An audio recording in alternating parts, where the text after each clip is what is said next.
भारत देश का विकास तो हुआ है, लेकिन देखना ये होगा कि विकास किन वर्गों का हुआ। सामाजिक समरसता के धरातल पर विकास का ये दावा खोखला है। दरअसल किसी लोकतंत्र की सफलता इस बात पर निर्भर करती है कि सरकार ने गरीबी, निरक्षरता, सांप्रदायिक लैंगिक भेदभाव और जातिगत को किस हद तक समाप्त किया है, लोगों की सामाजिक और आर्थिक स्थिति क्या है और सामाजिक तथा आर्थिक असमानता को कम करने के क्या क्या प्रयास होते हैं। इन सभी मोर्चों पर भारत का प्रदर्शन कोई उल्लेखनीय नहीं है। ऊंच नीच की दीवारों को आओ आज गिरा डालें, मानवता हो धर्म हमारा, यह पैगाम फैला डालें। भाई बहन है आपस में सब, नहीं है कोई न्यारा, छोड़कर जाति छुआछूत को फैलाना है भाईचारा। लोकतांत्रिक व्यवस्था को लेकर बुनियादी सवाल कहीं पीछे छूट गए हैं और लोकतंत्र में जनता की भागीदारी और लोकतांत्रिक संस्कृति को विकसित करने के लिए पहले बुनियादी समस्याओं को हल किया जाना जरूरी है, ताकि लोकतांत्रिक व्यवस्था को सफल बनाया जा सके। इंकलाब जिंदाबाद, जिंदाबाद, जिंदाबाद, इंकलाब जिंदाबाद, जिंदाबाद, जिंदाबाद, लड़ेंगे, लोकतंत्र को कौन बचाएगा? हम बचाएंगे, हम बचाएंगे, लोकतंत्र को कौन बचाएगा? हम बचाएंगे, हम बचाएंगे, संविधान को कौन बचाएगा? हम बचाएंगे, हम बचाएंगे। जैसा कि सभी साथियों को विगत याद है, ये लोकतंत्र बचाओ पद यात्रा 21 सितंबर से विदिशा जिले के लकेरी तहसील एक आदिवासी ग्राम ताजपुरा से ये प्रारंभ हुई है और उस गांव से प्रारंभ करने का सबसे बड़ा कारण ये रहा कि आज उस गांव में बिजली के खंभे तक नहीं गड़े हैं और बिजली के बिल बराबर आ रहे हैं। पूरे जिले की परिक्रमा हमने की, हमें तरह तरह के लोग मिले, तरह तरह की समस्याएं मिली। उन सारी चीजों में सबसे ज्यादा हमें अगर देखने को मिला है तो आदिवासी और अहिरवार समाज की जो जमीनें हैं, जो राजा साहब के समय जिन जमीनों पर पट्टे दिए गए थे, उन पट्टों पर आज दबंगों का कब्जा है। लोकतंत्र बचाओ पद यात्रा निकालने की आज हम मजदूरों को जरूरत क्यों पड़ी? यहाँ पर सभी अधिक से अधिक लोग लेबर हैं, मजदूर हैं। तो दलित, आदिवासी, पिछड़े अधिकारों के लिए लोकतंत्र बचाओ पद यात्रा, तो ये लोकतंत्र बचाओ पद यात्रा आज हम जैसे गरीबों के लिए की जा रही है, क्योंकि हमें पता है कि हम राजतंत्र की व्यवस्था में हमारा जीवन कैसा उभरता, इसलिए लोकतंत्र को हम बचा रहे हैं। और हम सभी लोग यहाँ पर अधिकतर जो है 90% मजदूर हैं और 80% इसमें छात्र हैं। तो 11 दिन का सफर हम लोगों ने आसानी से पूरा किया। आज 12वां दिन है, तो आज 12वें दिन जिस तरीके से आप देख रहे हैं कि शिवराज मामा, आप हमें इतना बता दो कि लोकतंत्र को बचाने से आपको समस्या कहाँ पैदा हो रही है कि जो हम लोकतंत्र बचाओ पद यात्रा हमारी शांति से 11 दिन से चली आ रही है और आज यहाँ पर पुलिस प्रशासन को भेजकर जो पद यात्रा को आपने रोक दिया, ना हमारे पास कोई ऐसे अवैध हथियार है, ना कोई हमारे पास ऐसे नारे हैं, ना कोई पार्टी का झंडा है, शांति से हम लोग लोकतंत्र बचाने की बात कर रहे हैं। तो एक आज चुनाव आयोग जो काम करता है, कमीशन जो काम करता है जनता को जागरूक करना, वही काम हम लोग कर रहे हैं, जनता को जागरूक करना और दलित, आदिवासी, पिछड़े, अल्पसंख्यकों को अधिकारों को सुरक्षित रखना। तो मैं आदरणीय राजा साहब से आग्रह करूंगा कि हम सभी लोगों को मार्गदर्शन दें, आगे हमें क्या करना चाहिए, क्योंकि शिवराज मामा तो ये भूल गया कि इसको तो लोकतंत्र की रोज हत्या करना तो रोज करता, और हम इसको बिल्कुल बर्दाश्त।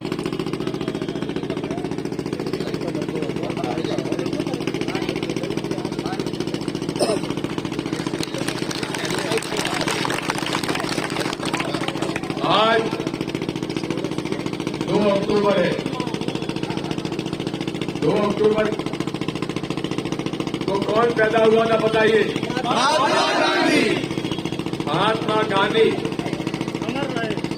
और दूसरे कौन हमारे भूतपूर्व प्रधानमंत्री पैदा हुए थे बताइए? लाल बहादुर शास्त्री।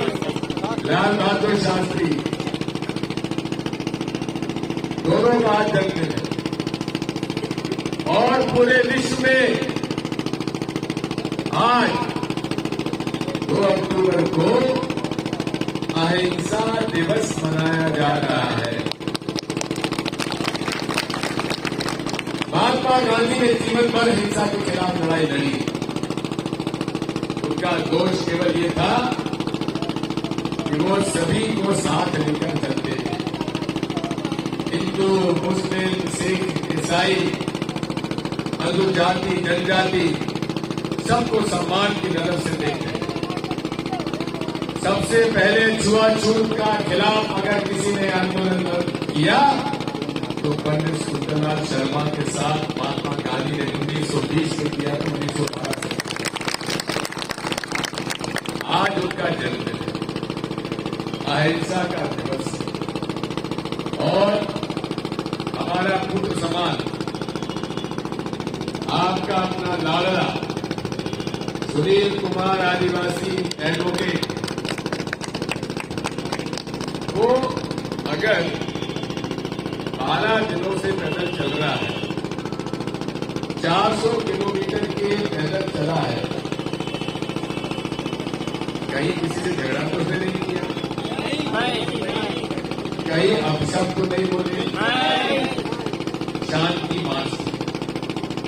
और 2 अक्टूबर को यहां आने का मकसद ये था कि हम अहिंसा के पुजारी हैं।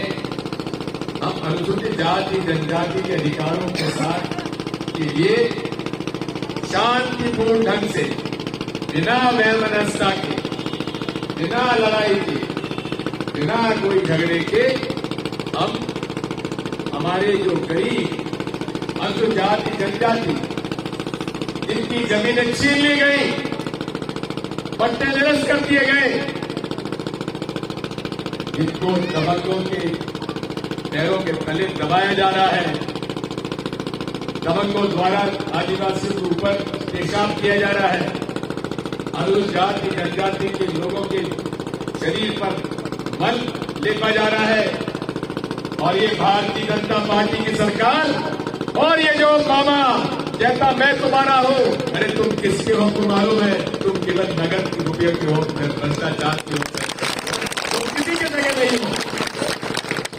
मैं उस पर आरोप लगा रहा हूं, हिम्मत होती मेरे ऊपर मानानी का दावा करता मामा, मेरे पास प्रमाण है इसके भ्रष्टाचार के, लेकिन हम उसमें नहीं जाएंगे। हम यहां से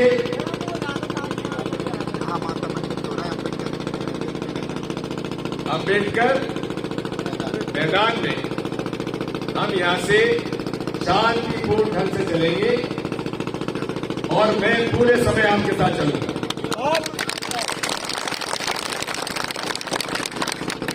साथियों, मेरा नियम है, मैं जब तक अपना योग न कर लूं, पूजा न कर लूं, मैं अनाज नहीं खाता। इसलिए आज बिना अनाज खाए और बिना पूजा करके आया हूं, लेकिन चलूंगा तुम्हारे साथ। लेकिन कोई राजा साहब जिंदाबाद नहीं बोलेगा। हम जो नारे होंगे, जो सुनील आदिवासी नारे तय करेगा, केवल वही नारे लगाए जाएंगे और वो नहीं और कुछ नहीं लगाए जाएंगे। वो होंगे अनुसूचित जाति जनजाति के पक्ष से, वो होंगे हमारे अल्पसंख्यक समुदाय पिछड़ा वर्ग के पक्ष में, वो होंगे अहिंसा के पक्ष में, वो होंगे महात्मा गांधी और लाल बहादुर शास्त्री के पक्ष में, वो होंगे बाबा साहब भीमराव अम्बेडकर के पक्ष में, क्योंकि इन्होंने इस देश में हमको आजादी दिलवाई, इन्होंने हमें इस देश में लोकतंत्र दिया। इस लोकतंत्र को ये बेच रहे हैं, खरीद रहे हैं। इस सरकार को गिराने में करोड़ रुपए किसके लगे थे? जब गरीब का पैसा लगा था, जैसे काला बाजारी, काला बाजार, काला बाजार, काला पैसा, इनको क्या चेक से पेमेंट हुआ था? क्या विधायकों को चेक से पेमेंट किया था?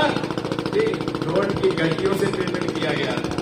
पता नहीं वो नोट की गड्डी नकली थी कि सही थी, मुझे नहीं मालूम, लेकिन ये उसके भी काम कर सकते हो। उनके नोटबंदी में उन्होंने यही काम किया था। इसलिए साथियों, आप लोग पहले महिलाएं चलेंगी 5-5 का वेतन, कोई किसी के खिलाफ नारा नहीं होगा, अव्यवस्था नहीं होगी। अगर आपने अव्यवस्था करी तो मैं गाड़ी बैठ के वापस चला जाऊंगा। सुनील सबसे आगे चलेगा सबके साथ, और मैं सबसे पीछे चलूंगा, सबसे पीछे मैं चलूंगा। और 5 से 6 आदमी नहीं होना चाहिए, तो लाइन में लगाओ। लाइन लगा। और जितनी लंबी लाइन लगेगी उतना ही लोग तुम्हारी प्रशंसा करेंगे, उतना ही मीडिया में आओगे याद रखना। इसलिए चलो सुनील, यहां से चलो, 5 की ग्रुप चलो, मैं सबसे पीछे आऊँ। चलो लाइन लगाओ, जब लाइन लग जाए तब मुझे बताओ। ले ये माइक